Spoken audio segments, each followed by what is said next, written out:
আপনারা জানেন এবার সারা দেশে পূজা মণ্ডপের সংখ্যা হল 33,355টি। এটা গতবারের চেয়ে প্রায় 1,000-এর মতো নাকি বেশি। দুর্গাপূজা উপলক্ষে 24শে সেপ্টেম্বর থেকে প্রতিটি পূজা মণ্ডপে আনসার সদস্যরা নিরাপত্তা রক্ষার দায়িত্বে পালন শুরু করে দিয়েছে এবং তারাই 2রা অক্টোবর পর্যন্ত এই মোট 9 দিন ওখানে দায়িত্ব পালন করবেন এবং এই দুর্গা পূজা নির্বিঘ্ন উদযাপনের জন্য সারা দেশে প্রায় এখানে লেখা আছে 1 লক্ষ সেনাবাহিনীর মতো সদস্য নিয়োজিত থাকবে। সীমান্ত সেনা এবং সদস্য মানে সশস্ত্র বাহিনীর সদস্য নিয়োগ থাকবে। সীমান্ত এলাকায় সারা দেশে প্রায় 2,857টি পূজা মণ্ডপে আইন শৃঙ্খলা পরিস্থিতি নিয়ন্ত্রণ করে 24টি বেস ক্যাম্প স্থাপন করা হয়েছে এবং সারা দেশে পূজা মণ্ডপের সার্বিক নিরাপত্তা নিশ্চিতে কাজ করছে বিজিবির 430টি প্লাটুন।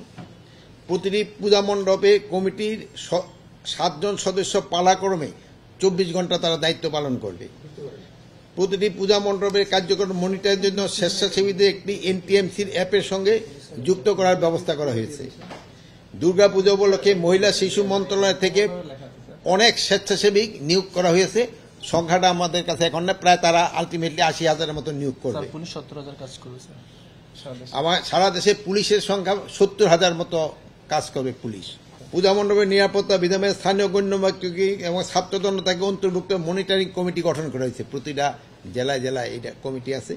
পুলিশ এবং অন্যান্য আইন শৃঙ্খলা বাহিনীর সদস্যরা গতবারের ন্যায় দায়িত্ব পালন করে যাচ্ছে এবং নিয়মিত টহল পরিচালনা করে। তাদের সংখ্যা প্রায় 70,000-এর মতো। ঝুঁকিপূর্ণ মন্দির পূজা মণ্ডপের গোয়েন্দা নজরদারিও জোরদার করা হয়েছে। সংখ্যাটা আমরা নিরূপণ করা হয়নি। সামাজিক যোগাযোগ মাধ্যমে শারদীয় দুর্গাপূজাকে কেন্দ্র করে সাম্প্রদায়িক সম্প্রীতি বিনষ্ট করার লক্ষ্যে দুষ্কৃতিকারী ও গুজব সৃষ্টিকারীদের বিরুদ্ধে কঠোর আইনানুগ ব্যবস্থা গ্রহণ করা হবে। আপনারা জানেন অনেক জায়গায় কিন্তু গুজব ছড়ানো হচ্ছে। সেদিন যদি আমি কালী মন্দির পরিদর্শনে করতে গেছিলাম, আপনারা হয়তো ছিলেন না, বাট যারা ছিলেন ওখানে দেখুন মন্দিরের যারা কমিটি প্রধান তারাই বলছে যে বিভিন্ন জায়গায় মানে এই গুজব ছড়ানো হচ্ছে এবং ওনারা ওই সব জায়গা ভিজিট করে দেখছে যে ওখানে কোনো কিছু হয় নাই, তারপরও গুজব রটানো হচ্ছে। আর সামাজিক যোগাযোগ মাধ্যমে মিথ্যা ও বিভ্রান্তিকর তথ্য প্রতিরোধ করে জনসমক্ষে সঠিক স্পষ্ট বার্তা প্রচারের জন্য সকলকে নির্দেশ দেওয়া হয়েছে।